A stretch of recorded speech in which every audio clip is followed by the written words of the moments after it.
They say reality cracked for exactly 4 minutes and 13 seconds. A moment when shadows moved like liquid and light bent in ways it shouldn't. When it was over, 80,000 people had changed. The government calls them spatial manipulation anomalies. The media calls them powered individuals. They call themselves Parallaxers. I document their stories, not because I want to, but because they demand to be told. The shadows whisper them to me. The spaces between moments reveal them, and reality itself seems to be using my words as a blueprint for something larger. These are their stories, or maybe their warnings, or maybe they're prophecies of what's still to come. These are the Parallaxers.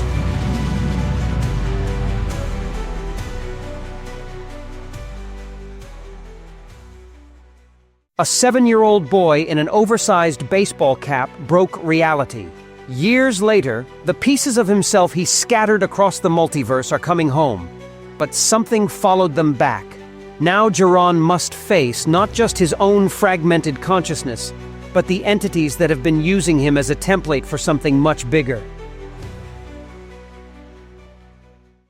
The reality therapist looks at her watch and tells me that's all the time we have for today. I want to tell her that time is relative and you shattered yourself across multiple universes.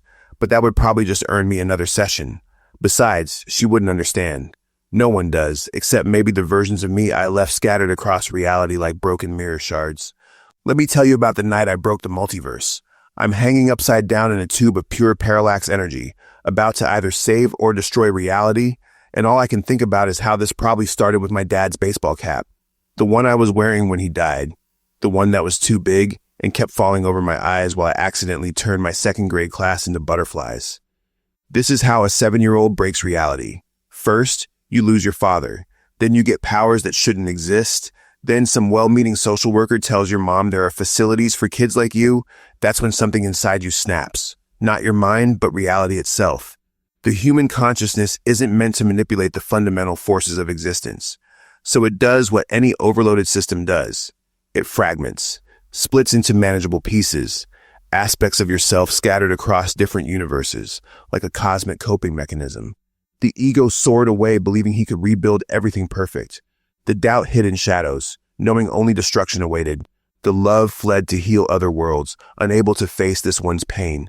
The hope, cosmic black, scattered to the stars, searching for answers. And the hate. Well, Dark Sun had plans of his own.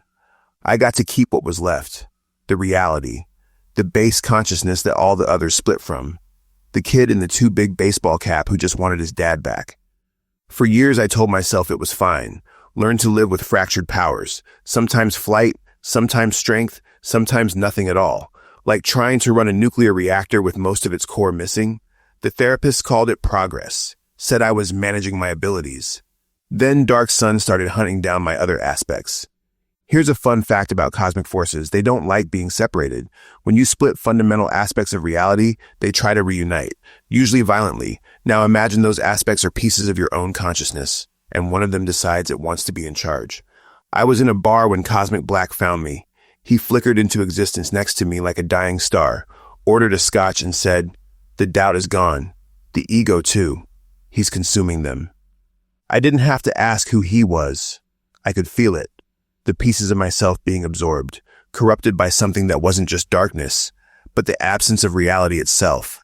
Shadow energy, the thing that breaks all the rules. How? I asked. Even at my strongest, before the split, I couldn't create energy like that. That's what worries me, Cosmic said. But I found something, a universe he hasn't reached. Heroes there. They might be our last shot. That's how I learned about Starstruck. But those stories are for another time. The final battle happened in a quantum space between realities. Imagine every possibility happening at once, every choice, every outcome, every version of yourself all occupying the same point. Dark Sun had grown massive with stolen power, trailing shadow energy like corrupt starlight. Starstruck fought beside me, heroes from another universe, lending their strength to my fractured self. But you can't fight parts of yourself forever, can't be whole by rejecting pieces of who you are. The reintegration felt like nuclear fusion in reverse. Ego, doubt, love, hope, each aspect flowing back into a singular point. Even Dark Sun, my hatred and rage had to be accepted. The energy release was catastrophic. Shadow and light energy exploded outward, washing over Earth like a tide of possibility. When it cleared, over 80,000 people had powers. The parallax event, they called it. A miracle or a catastrophe, depending on who you ask. Now I spend my nights under the alias Star Kid, trying to clean up the mess I made. No one knows that I'm the real cause of the parallax event. Everybody just thinks it was a strange phenomenon, not the result of a mental breakdown. Most of the newly powered individuals are just scared and confused, like I was.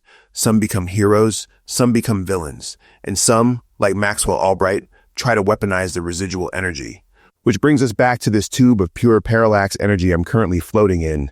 I broke into Albright's facility because he's been manufacturing powered individuals, pumping them full of stolen energy. My abilities have been glitching more than usual, probably something to do with the concentrated power he's using. Or maybe something to do with the shapes I keep seeing moving between realities. The same shapes people reported seeing during the event. The things that live in the spaces between possibilities. Because here's the truth I'm finally starting to understand. The shadow energy didn't come from Dark Sun. He found it, like I did, leaking through cracks in reality. Cracks I made as a child, yes, but cracks that something else has been widening. The shadows are deepening around the tube. Reality is thin here, worn down by Albright's experiments. As the energy begins to overload, I see them clearly for the first time. The things that have been waiting, planning, using my fractured selves as practice for what's coming. I could probably survive this explosion, probably redirect the energy, contain the blast, but sometimes you have to fall into darkness to find the light. The last thing I see before the shadows take me is my reflection in the tube's glass. A 7-year-old boy in an oversized baseball cap, watching his future self finally understand. My body dematerializes into a world of shadows. Author's note. In the months following Jaron's disappearance into the shadows, 80,000 powered individuals across Earth reported having the same dream. A child in a baseball cap trying to catch butterflies made of starlight while shapes moved in the darkness behind him. When they woke, their powers had evolved in ways that defied explanation. The shadows, it seemed, had plans of their own. The last radio broadcast from our universe was a used car commercial in Tulsa. Kwan Park heard it die, just like he hears transmissions from parallel Earths and mathematical equations from the shadow realm. But lately, there's a new signal growing stronger, and it sounds like a countdown. The last radio broadcast from our universe was a used car commercial in Tulsa. I know because I heard it die, felt it sputter out into the new electromagnetic soup that Earth's atmosphere had become after the event. These days, old-school radio waves have to compete with quantum frequencies, parallel dimension broadcasts, and whatever the hell that signal from the shadow realm is. My name's Kwan Park, and I'm what the scientific community calls an electromagnetic anomaly. The Parallaxer underground calls me the frequency. I just call myself a glorified radio antenna with anxiety. It started during the event in my radio repair shop in Queens. When the shadows came, I was trying to fix an old Philips set that kept picking up broadcasts from 1954. Then the flash hit, and suddenly I could hear everything. AM, FM, shortwave, HAM, cell signals, satellite feeds, even the quantum noise from people's brain synapses. Imagine having every radio and TV station in the world playing in your head at once, plus your neighbor's phone calls, plus random thoughts from passing strangers. I threw up for 3 straight days. Fascinating, Said my best friend, Olivia, the quantum computing researcher, who helped me understand what was happening. Your nervous system has somehow become a living antenna array, capable of receiving and transmitting across the entire electromagnetic spectrum. Can you make it stop? I begged, head pounding from a passing 5G tower. Stop? Kwan, do you realize what this means? You're not just picking up normal broadcasts, you're receiving signals from parallel Earths. Those weird frequencies you're hearing, they're radio shows from realities where history went differently. She was right. Once I learned to filter the noise, to tune the frequencies like stations on a radio dial. I started making sense of it all. There was the universe, where the Soviet Union won the space race, broadcasting communist propaganda from their Mars colonies. The one where the Roman Empire never fell, still using ancient Greek in their satellite communications. The reality where Hitler won World War II. I keep that frequency blocked. But it's not just parallel Earths. Something about the event cracked reality wide open, and now there are broadcasts leaking in from elsewhere. Places that aren't parallel worlds so much as perpendicular ones.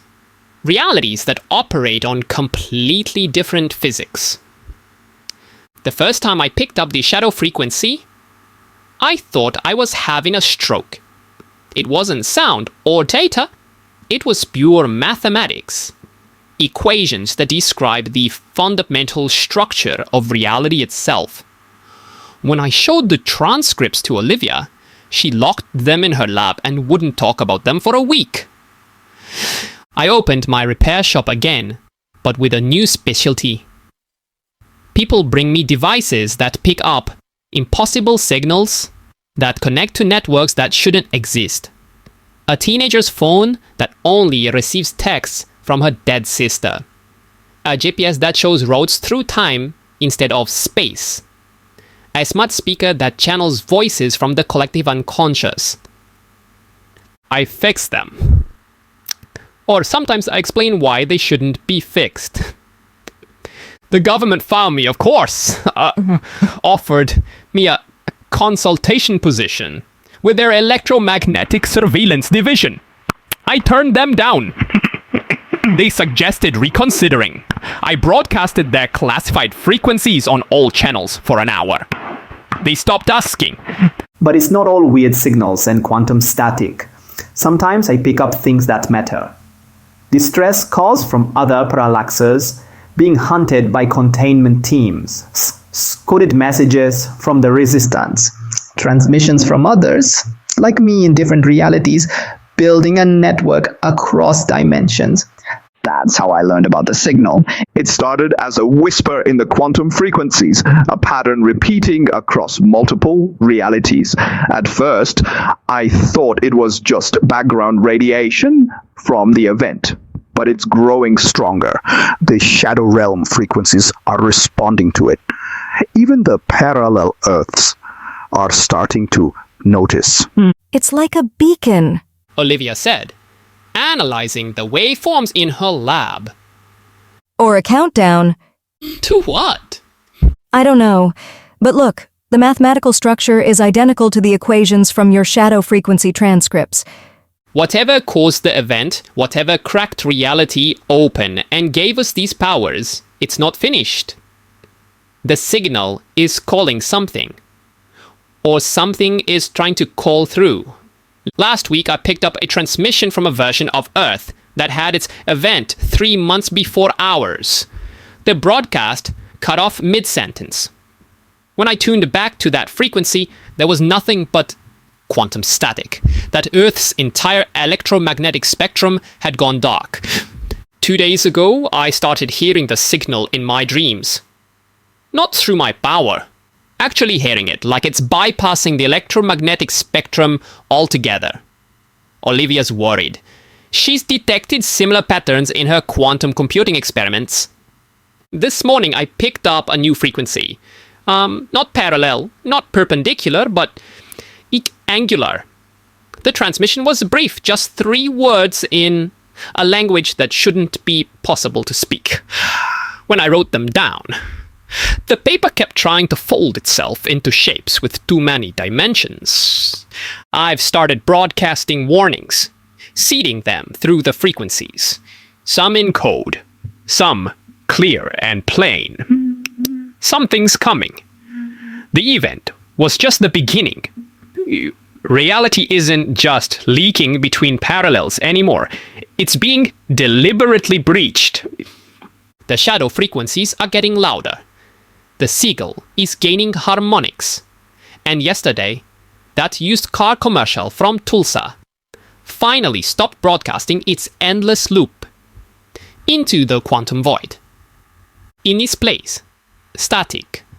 That sounds like laughter. Author's note. Radio enthusiasts across the globe report increasing difficulty maintaining stable frequencies. Equipment manufacturing companies have noted a surge in orders for custom-built receivers designed to handle non-standard wavelengths. Most curious are the reports of vintage radios spontaneously activating to broadcast numbers sequences that, when decoded, all seem to point to the same coordinates. A point roughly 50,000 feet above the South Pacific, where no satellite or aircraft has ever been recorded. Shadows grow deeper now, more purposeful. They gather in corners where frequencies flatline, in spaces where quantum possibilities collapse.